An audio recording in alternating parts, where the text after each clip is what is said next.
Hi friends, welcome back to my channel. It's me, Aleena. ഇന്നൊരു പുതിയ കഥയായിട്ടാണ് വന്നിരിക്കുന്നത്. അപ്പോൾ കഥ കേട്ടാലോ? എൻ്റെ പേര് ജോഷി. എൻ്റെ സ്വദേശം തൃശ്ശൂർ. എന്ന് പറഞ്ഞാൽ ഡ്യൂപ്ലിക്കേറ്റ് സാധനങ്ങൾക്ക് പേര് കേട്ട കുന്നംകുളം. വീട്ടിൽ അപ്പൻ്റെ പേര് വർഗീസ്. നാട്ടുകാർ വർക്കിച്ചൻ എന്ന് വിളിക്കും. ഏത്? നമ്മുടെ കിൻഡൽ വർക്കിച്ചനല്ല, രാജമാണിക്യ സിനിമയിലെ കിൻഡൽ വർക്കിച്ചനില്ലേ, അതല്ല എന്നും. സാദാ വർക്കിച്ചൻ, ഒരു പാവം കുന്നംകുളം അച്ചായൻ.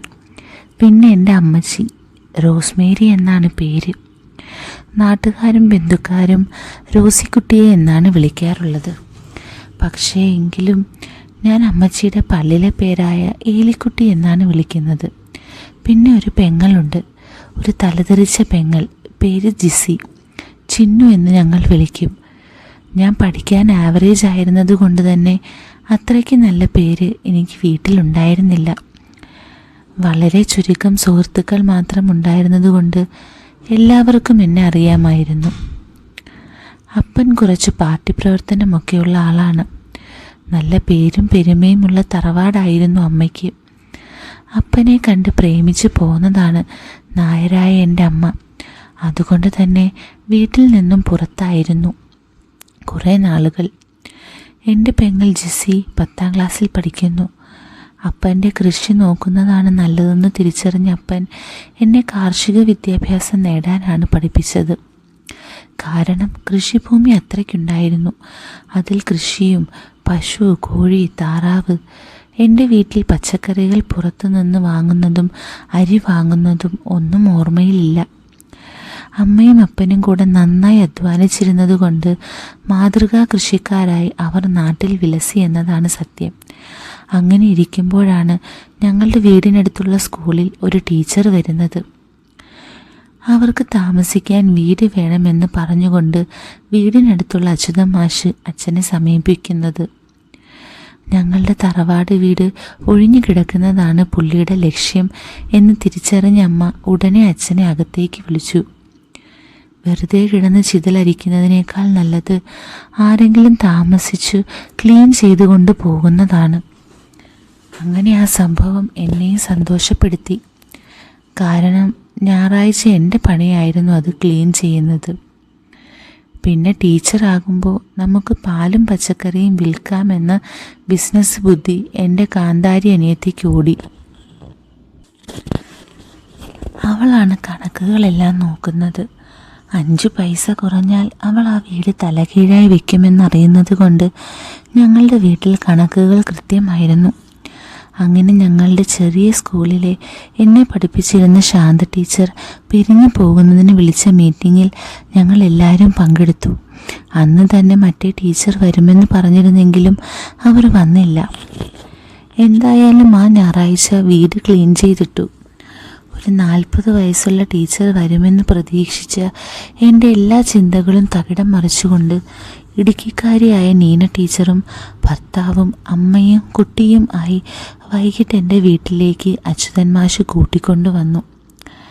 ഞാൻ വീട്ടിലേക്ക് വന്നു കയറുമ്പോൾ വിരുന്നുകാരെ കണ്ടതും ആരാണെന്ന് മനസ്സിലാകാത്തത് കൊണ്ട് പിന്നിലേക്ക് പോയി. അടുക്കളയുടെ ജനലിലൂടെ ആദ്യമായി ഞാൻ നീന ടീച്ചറെ കണ്ടു. സുന്ദരി, നല്ല നിറം, വട്ടമുഖം, വിടർന്ന കണ്ണുകൾ, കഴുത്തിൽ സ്വർണ്ണമാലയുണ്ട്. നമ്മുടെ സിനിമാ നടി അനു സിത്താരയില്ലേ, ഏതാണ്ട് ആ ഒരു ലുക്ക്. കാതിൽ ജിമിക്കി കമ്മൽ കിടന്നു കുലുങ്ങുന്നു. കണ്ടിട്ട് തന്നെ ബാക്കി കാര്യം എന്ന് വിചാരിച്ച് ചെന്ന് ഞാൻ ചാടിയത് അമ്മയുടെ മുന്നിലേക്കാണ്. അമ്മയുടെ കയ്യിൽ എൻ്റെ അനിയത്തിയുടെ കുട്ടിക്കാലം പോലെ തോന്നിക്കുന്ന ഒരു കുഞ്ഞു തടിയൻ വാവ. അമ്മയുടെ ഒക്കത്തിരുന്ന് പശുവിനെയും കോഴിയെയും ഒക്കെ നോക്കുകയാണ്. എന്തൊക്കെയോ അമ്മയെ നോക്കി പറയുന്നുണ്ട്. ഞാൻ അനിയത്തിയെ വിളിച്ചു. കയ്യിലെ പൊതി അവളെ ഏൽപ്പിച്ചു. ഞാൻ കുഞ്ഞിനെ അമ്മയുടെ കയ്യിൽ വെച്ച് താലോലിച്ചു. അകത്തു നിൽക്കുന്ന ടീച്ചറിനേക്കാളും സുന്ദരനാണിവൻ.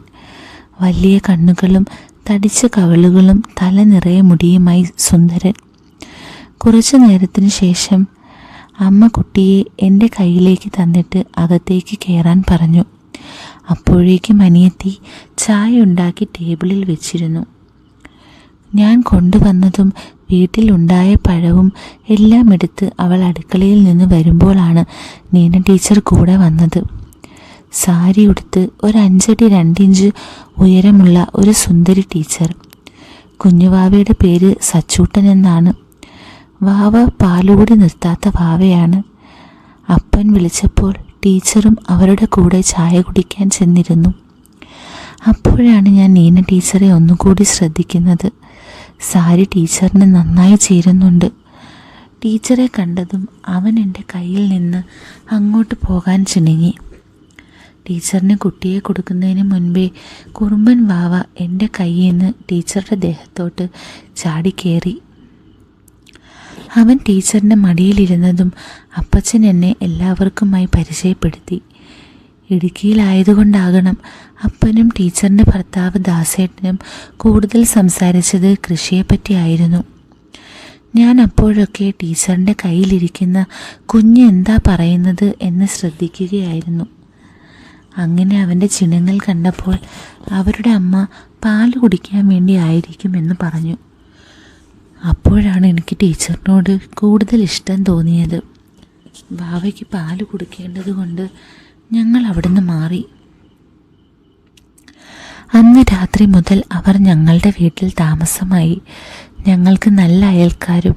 സച്ചുമോൻ ഞങ്ങളുടെ വീട്ടിൽ അനിയനെ പോലെ വിലസി. ഞങ്ങൾക്ക് ക്ലാസ്സില്ലാത്ത ദിവസങ്ങളിൽ ഒരു വീട്ടിലായി ഞങ്ങൾ. ഈ ഒരു സമയത്ത് ടീച്ചർ എൻ്റെ മനസ്സിൽ നിന്നും മാഞ്ഞുപോയി. അതിനൊരു കാരണമുണ്ടായിരുന്നു. എൻ്റെ കൂടെ പഠിച്ചിരുന്ന മായയായിരുന്നു. നല്ല സുഹൃത്തുക്കളായ ഞങ്ങൾ പ്രേമിച്ചു തുടങ്ങിയിരുന്നു. അറിയാമല്ലോ, പ്രായത്തിൻ്റെ എല്ലാ കുറുമ്പുകളും ഞങ്ങൾക്കിടയിലും ഉണ്ടായിരുന്നു. അമ്മച്ചിക്കും അപ്പച്ചനും ഉറ്റ ചങ്ങാതിമാരോട് പണം വാങ്ങാതെയുള്ള സ്നേഹമാണ് നല്ലതെന്ന തീരുമാനത്തിൽ അവർക്ക് വേണ്ടതൊക്കെ കൊടുത്തു. ദാസേട്ടന് അവരുടെ നാട്ടിലും കൃഷിയുണ്ടായിരുന്നു. ഇടയ്ക്കിടയ്ക്ക് അവിടേക്ക് പോയി നോക്കും. ആ സ്ഥലങ്ങൾ ഇപ്പോൾ പാട്ടത്തിന് കൊടുത്തിരിക്കുകയാണ്. അങ്ങനെയിരിക്കെ ദാസേട്ടൻ നാട്ടിലായിരിക്കുമ്പോൾ വിസയ്ക്ക് പൈസ കൊടുത്ത സുഹൃത്ത് ഒരു അറബിയുടെ വീട്ടിലെ കാർ ഡ്രൈവർ വിസ അയച്ചു കൊടുത്തു. ഇത് കിട്ടിയതും എല്ലാവർക്കും വിഷമമായി. പോയില്ലെങ്കിൽ ആ പണം നഷ്ടമാകുമെന്ന് മനസ്സിലായതുകൊണ്ട് അപ്പൻ ദാസേട്ടനെ സമാധാനിപ്പിച്ച് യാത്രയാക്കി. അന്നൊക്കെ വിസ 3 വർഷമാണ്. നീ ഒരു 2 വർഷം നിന്നിട്ടിങ്ങി പോരെ. അമ്മയും മക്കളും ഞങ്ങളുടെ കൂടെയല്ലേ. നീ ഒരു പേടിയും പേടിക്കണ്ട എന്ന അപ്പൻ്റെ ഒരു വാക്കിൻ്റെ പുറത്ത് ദാസേട്ടൻ പോകാൻ തയ്യാറായി. അങ്ങനെ പുലർച്ചയ്ക്ക് ദാസേട്ടനെ കൊണ്ടുവിടാൻ ഞാനും ടീച്ചറും അമ്മയും കുഞ്ഞും കൂടെയാണ് പോയത്. ദാസേട്ടന് നല്ല വിഷമമുണ്ടെന്ന് എനിക്ക് മനസ്സിലായി. പുള്ളിയുടെ കയ്യിലിരുന്ന് സുഖമായി ഉറങ്ങുകയാണ് സച്ചൂട്ടൻ.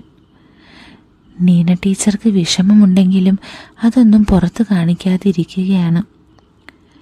എയർപോർട്ടിലെത്തി വണ്ടി പാർക്ക് ചെയ്ത് ഞങ്ങൾ ഗേറ്റിലേക്ക് നടന്നു. ദാസേട്ടൻ വന്ന് എൻ്റെ അടുത്തിടയ്ക്ക് ഇടുക്കിയിൽ എല്ലാവരെയും കൂട്ടി ഒന്ന് പോകാൻ പറഞ്ഞു. ഞാനതിന് ഓക്കെ പറഞ്ഞു. അവർ അവിടെ നിന്ന് വർത്തമാനം പറയുമ്പോഴാണ് ഡിസ്പ്ലേയിൽ ദാസേട്ടൻ്റെ ഫ്ലൈറ്റ് ചെക്ക്-ഇൻ എന്നെഴുതി കാണിച്ചത്. ദാസേട്ടനെ എല്ലാവരെയും കെട്ടിപ്പിടിച്ച് യാത്ര പറയുന്നത് കണ്ടപ്പോൾ എനിക്കും വിഷമമായി. ആളുകൾ വരുമ്പോൾ സന്തോഷത്തോടെ സ്വീകരിക്കുന്ന മുഖങ്ങളാണെങ്കിൽ ഇവിടെ പിരിയുന്ന വേദനയും സങ്കടവുമാണ് എല്ലാവരുടെയും മുഖത്ത്.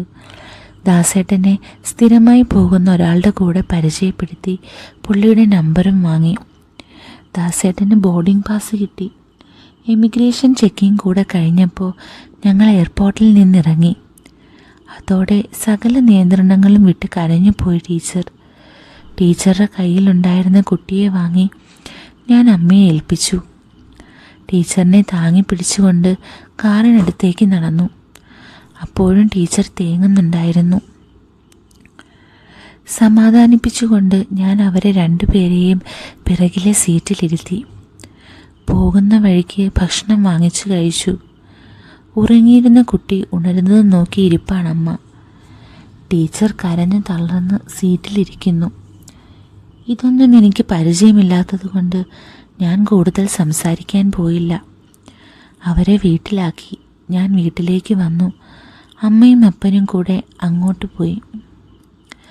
ഞാനൊന്ന് കുളിച്ചു. അപ്പോഴേക്കും അമ്മയും അപ്പനും അവരെ കൂട്ടി എൻ്റെ വീട്ടിലേക്ക് വന്നിരുന്നു. എടാ, നീ പോയി ടീച്ചറുടെ കുളി കഴിയുമ്പോൾ കൂട്ടി വാ. അങ്ങനെ ഞാൻ ബനിയനും ഇട്ട് ടീച്ചറുടെ വീട്ടിലേക്ക് നടന്നു. ഉമ്മറത്ത് ഡോർ ലോക്ക് ചെയ്തത് കണ്ട ഞാൻ പിന്നാമ്പുറത്തേക്ക് നടന്നു. ടീച്ചർ അവിടെ അലക്കുകയാണ്. മാക്സിയാണ് വേഷം. ടീച്ചറേ, ഞാൻ ഇതൊക്കെ കഴിഞ്ഞിട്ട് അങ്ങോട്ട് വന്നോളാമെടാ, നീ പൊക്കോ. കുഴപ്പമില്ല, ഒറ്റയ്ക്കാക്കി തിരിച്ചു ചെന്നാൽ അപ്പൻ എന്നെ ഓടിക്കും. ഞാൻ ഉമ്മറത്തുണ്ട്. ടീച്ചർ പരിപാടിയൊക്കെ കഴിഞ്ഞിട്ട് പോകാമെന്ന് പറഞ്ഞ് ഞാൻ തിരിച്ചുമ്മറത്തേക്ക് നടന്നു. ഞാൻ ഉമ്മറത്തെ തിണ്ണയിൽ കിടന്ന് ഉറങ്ങിപ്പോയി. കുറച്ച് കഴിഞ്ഞ് ടീച്ചർ വന്ന് വിളിച്ചപ്പോഴാണ് ഞാൻ കണ്ണ് തുറന്നത്. ടീച്ചറെ, പിന്നെയും കരഞ്ഞോ? ഇല്ലടാ. എത്ര മണിക്കാണ് ഫ്ലൈറ്റ് ലാൻഡ് ചെയ്യുന്നത്? അതൊരു 4 മണിക്കൂറാകും. പുറത്തേക്ക് വരുമ്പോൾ 1 മണിക്കൂറൊക്കെ ആകുന്നുണ്ടായിരിക്കും. ഇതൊക്കെ ഞാൻ പറയുന്നത് കേട്ടിട്ടാകണം ടീച്ചർ എന്നെ ഇമവെട്ടാതെ നോക്കി. ടീച്ചറെ, നമ്മൾ ദാസേട്ടനെ ഒരാളുടെ കൂടെയല്ലേ പറഞ്ഞു വിട്ടത്? പുള്ളിക്കാരൻ പറഞ്ഞു തന്നതാ. ഞാനും വിചാരിച്ചു നീ ഇതിനു മുമ്പ് ദുബായിക്ക് പോയിട്ടുണ്ടോ എന്ന്. ടീച്ചർ പറഞ്ഞു. എൻ്റെ പൊന്നു ടീച്ചറെ, വേണ്ട. ഇവിടെ നല്ലോണം അധ്വാനിച്ചാൽ നമുക്ക് ജീവിക്കാനുള്ളതുണ്ടാക്കാം. അത് മതി എനിക്ക്. എന്നാൽ നമുക്ക് പോയാലോ? ഞാനൊന്ന് ഡ്രസ്സ് വിരിച്ചിടട്ടെ. ശരി, ഞാനും കൂടാം. വേഗം തീരുമല്ലോ. അങ്ങനെ അലക്കി വെച്ചത് എടുത്ത് ഞങ്ങൾ 2 പേരും അഴയിലേക്കിട്ടു. ഇതിനിടയിൽ ടീച്ചറുടെ വസ്ത്രങ്ങൾ എൻ്റെ കയ്യിൽ കിട്ടി. ഞാനൊന്ന് ചിരിച്ചു. നീന ടീച്ചർ എന്താ എന്ന് ചോദിച്ചപ്പോൾ ഓ, ഒന്നുമില്ലെന്ന് പറഞ്ഞ് ഞാൻ ഒഴിഞ്ഞു മാറി. എൻ്റെ കയ്യിൽ നിന്ന് തുണി വാങ്ങി അവരത് അഴയിലിട്ടു. അത് കഴിഞ്ഞ് ഞാൻ ഉമ്മറത്തേക്ക് നടന്നു. ടീച്ചർ അടുക്കളയിൽ കയറി ഉമ്മറത്ത് വന്ന് ഡോറടച്ചു. ഞങ്ങൾ വീട്ടിലേക്ക് നടക്കുമ്പോൾ ഞാൻ ചോദിച്ചു, ടീച്ചർക്ക് നല്ല വിഷമമുണ്ടല്ലേ? 2 വർഷത്തേക്കല്ലേ കൂടെ ഞങ്ങളൊക്കെ ഉണ്ടല്ലോ, ടീച്ചർക്കൊരു ബുദ്ധിമുട്ടും ഉണ്ടാവില്ല എന്നൊക്കെ പറഞ്ഞ് സമാധാനിപ്പിച്ചുകൊണ്ട് ഞങ്ങൾ വീട്ടിലെത്തി. അപ്പോഴേക്കും അമ്മച്ചി ഫുഡൊക്കെ റെഡിയാക്കിയിരുന്നു. അങ്ങനെ ഉച്ചയ്ക്ക് ഒരു 3 മണിയാകുമ്പോൾ ദാസേട്ടൻ വിളിച്ചു. സുഖമായി എത്തി. അറബിയുടെ വീട്ടിലേക്കാണ് പോകുന്നത് എന്നൊക്കെ പറഞ്ഞു. ഒരു ചെറിയ വിഷമം ടീച്ചറിൻ്റെ മുഖത്ത് കണ്ടപ്പോൾ അപ്പൻ സമാധാനിപ്പിച്ചു. അങ്ങനെ മാസങ്ങൾ കടന്നുപോയിക്കൊണ്ടിരിക്കെ ടീച്ചറും ഞങ്ങളുടെ വീട്ടിലെ ആളായി മാറി. ടീച്ചർ സ്കൂളിലേക്ക് പോയാൽ പെട്ടെന്ന് തന്നെ അമ്മ ഇങ്ങോട്ട് വരും. പിന്നെ വൈകിട്ട് വരെ സച്ചൂട്ടനും അമ്മയും ഞങ്ങളുടെ കൂടെ ഉണ്ടാകും. ഇതിനിടയിൽ എൻ്റെ കൂട്ടുകാരൊക്കെ ടീച്ചറിനെ കണ്ട് ടീച്ചറുടെ സൗന്ദര്യം ആസ്വദിച്ച് രസിച്ചു എന്നതാണ് സത്യം. അങ്ങനെ എൻ്റെ എക്സാം കഴിഞ്ഞ് അന്നുച്ചയ്ക്ക് പുറത്തു നിന്ന് ഭക്ഷണം കഴിച്ചു. ഞാൻ മായയും കൂട്ടി ഹിന്ദിപ്പടം കാണാൻ കയറി. ഒരു കോപ്പും മനസ്സിലാകില്ല എന്ന് ഞങ്ങൾക്കറിയാമായിരുന്നു. അതുമാത്രമല്ല, തിരക്ക് കുറവാണ് ആ പടത്തിന്. സിനിമയ്ക്ക് വരാൻ നേരം അവളോട് സാരി ഉടുത്ത് വരണം എന്ന് ഞാൻ പറഞ്ഞിരുന്നു. ഞങ്ങളെപ്പോലെ 10 പേരുണ്ടായിരുന്നു. പിന്നെ കുറച്ച് ആണുങ്ങളും. ഞാൻ പറഞ്ഞതുകൊണ്ട് അന്ന് അവൾ സാരി ഉടുത്താണ് വന്നിരുന്നത്. മായയെക്കുറിച്ച് ചെറുതായി ഒന്ന് പറയാം. ഒരു 5 അടി ഉയരമുള്ള, ഇരുനിറമുള്ള, അത്യാവശ്യത്തിന് തടിയുള്ള തനി തൃശ്ശൂർക്കാരി. ആളൊരു നർത്തകിയാണ്. മെയ്യനങ്ങി നന്നായി നൃത്തം ചെയ്യുന്നത് കൊണ്ട് ഒതുങ്ങിയ വയറും വിടർന്ന അരക്കിട്ടുമായിരുന്നു അവൾക്ക്. നല്ലൊരു ഡാൻസർ ആയതുകൊണ്ട് തന്നെ അവളുടെ ശരീരം മനോഹരമായിരുന്നു. എന്തായാലും സിനിമയ്ക്ക് കയറിയ ഞങ്ങൾ മൂലയിലുള്ള സീറ്റ് തപ്പിയെടുത്തു. കോർണർ സീറ്റാണ് ഞങ്ങൾക്കിഷ്ടം. ഇനി കുറച്ച് ദിവസം ലീവാണ്, അതുകൊണ്ട് തന്നെ നേരിൽ കാണാൻ കഴിയില്ല.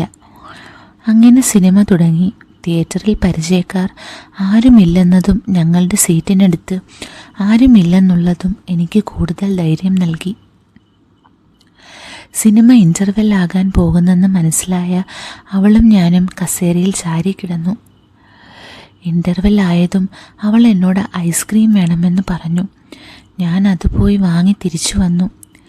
സിനിമ തുടങ്ങുന്നത് വരെ ഞാൻ അവിടെ ആകെ ഒന്ന് കണ്ണോടിച്ചു. എല്ലാവരും ഞങ്ങളെപ്പോലെയാണ്. എനിക്കപ്പോൾ കൂടുതൽ സമാധാനമായി. സിനിമ വീണ്ടും തുടങ്ങി. അത്ര നല്ല സിനിമ അല്ലാത്തത് കാരണം എൻ്റെ തോളിലേക്ക് ചാരിക്കിടന്ന് അവളൊന്ന് മയങ്ങി.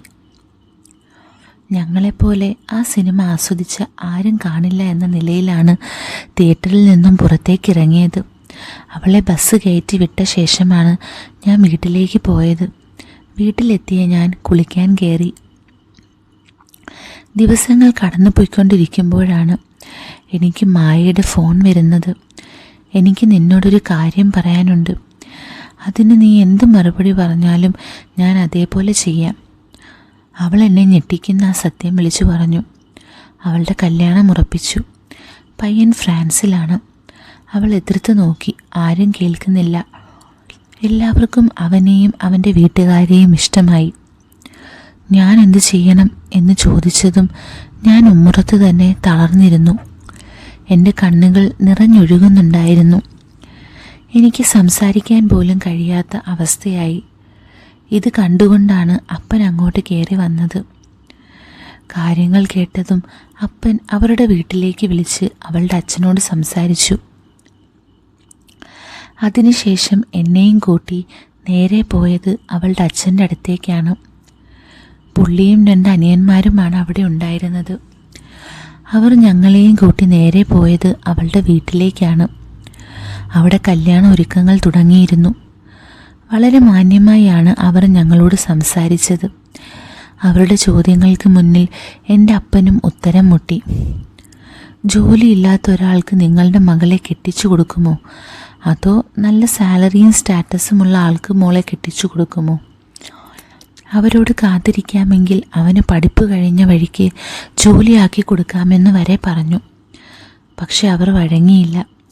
അവസാനം തലകുനിച്ച് ഇറങ്ങി വരേണ്ടി വന്നു എന്നതാണ് സത്യം. ഞാൻ നോക്കുമ്പോൾ നിറഞ്ഞ കണ്ണുകളുമായി നിൽക്കുന്ന അവളെയാണ് ഞാൻ മുകളിൽ ജനലിൽ കണ്ടത്. അതായിരുന്നു മായയുമായുള്ള എൻ്റെ അവസാന കൂടിക്കാഴ്ച. ഇവിടുന്ന് അങ്ങോട്ട് എൻ്റെ ജീവിതം മാറി മറിയുകയായിരുന്നു. തിരിച്ച് വീട്ടിലേക്ക് പോകുന്ന വഴിക്ക് ഞാനും അപ്പനും കൂടെ ബാറിൽ കയറി. പുള്ളി ഒരു ലാർജ് ഓർഡർ ചെയ്തു, ഒപ്പം ചിക്കൻ ഫ്രൈയും. അപ്പൻ എന്നോട് അവളെ ചാടിക്കാമോ എന്ന് ചോദിച്ചു. ഉറപ്പാണ്, ഒരു മകനോട് ഒരപ്പനും അങ്ങനെ ഒരു ചോദ്യം ചോദിച്ചു കാണില്ല. എന്നോടപ്പൻ പറഞ്ഞു, നിനക്കവളെ മറക്കാൻ വയ്യെങ്കിൽ നമുക്കിന്ന് രാത്രി അവളെ ചാടിക്കാം.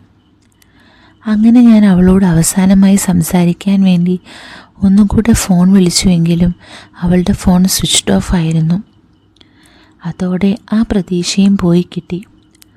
അവിടുന്ന് ഞങ്ങൾ ഇറങ്ങി നേരെ വീട്ടിലേക്ക് പോയി. ഞാൻ കുളിച്ചു വന്ന് ഭക്ഷണം വേണ്ടെന്ന് പറഞ്ഞ് കയറിക്കിടന്നു. രാത്രി ഉറക്കം കിട്ടാത്തതുകൊണ്ട് റൂമിൽ നിന്നും പുറത്തേക്കിറങ്ങി എന്നെ അപ്പൻ ഞെട്ടിച്ചു. ഉറങ്ങാതെ മകൻ്റെ മുറിക്ക് കാവലിരിക്കുകയാണ് പാവം. എൻ്റെ കൂടെ ടെറസിലേക്ക് വന്ന് കുറേ സംസാരിച്ചു.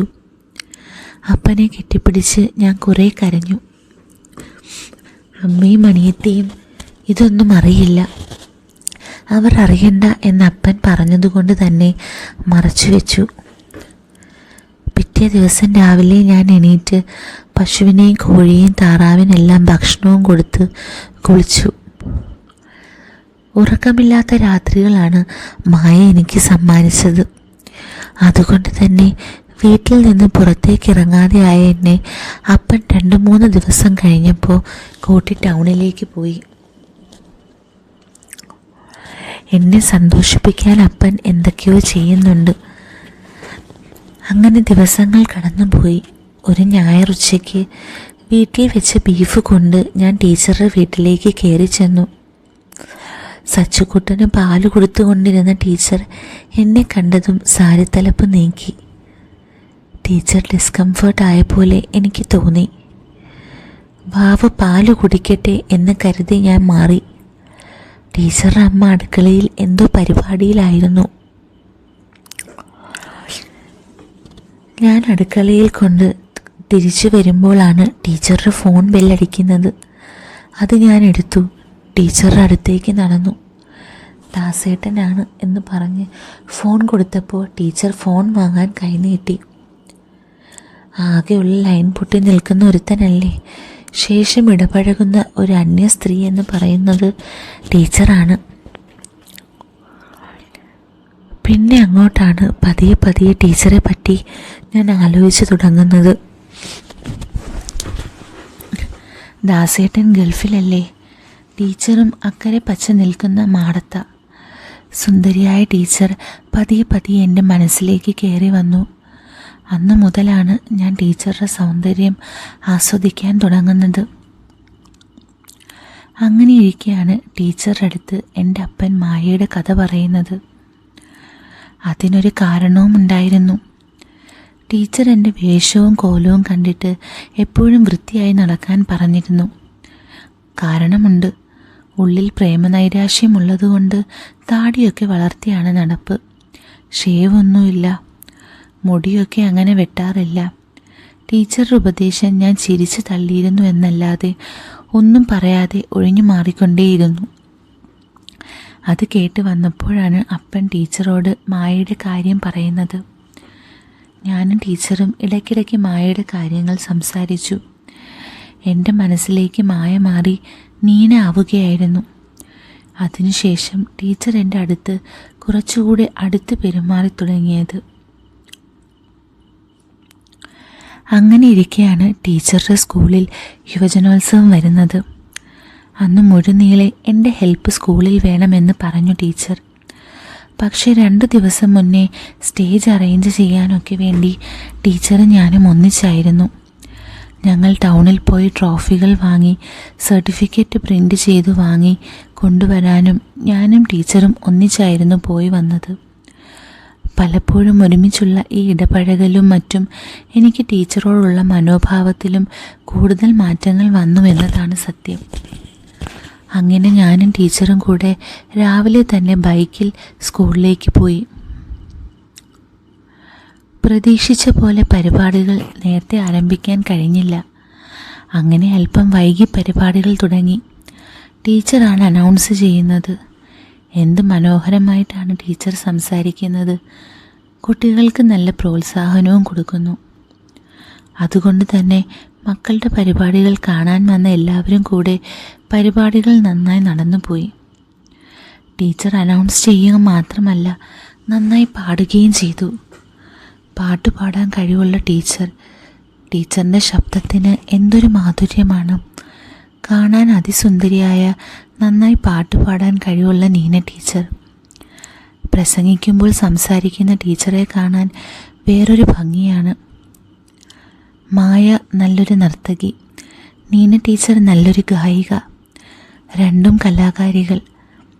മായ ഒരു കലാകാരി കൂടി ആയതുകൊണ്ടാണ് എനിക്ക് പ്രണയമുണ്ടായിരുന്നത്. ടീച്ചറും കലാകാരിയാണ്. എന്ത് രസമാണ് ടീച്ചറെ കാണാൻ.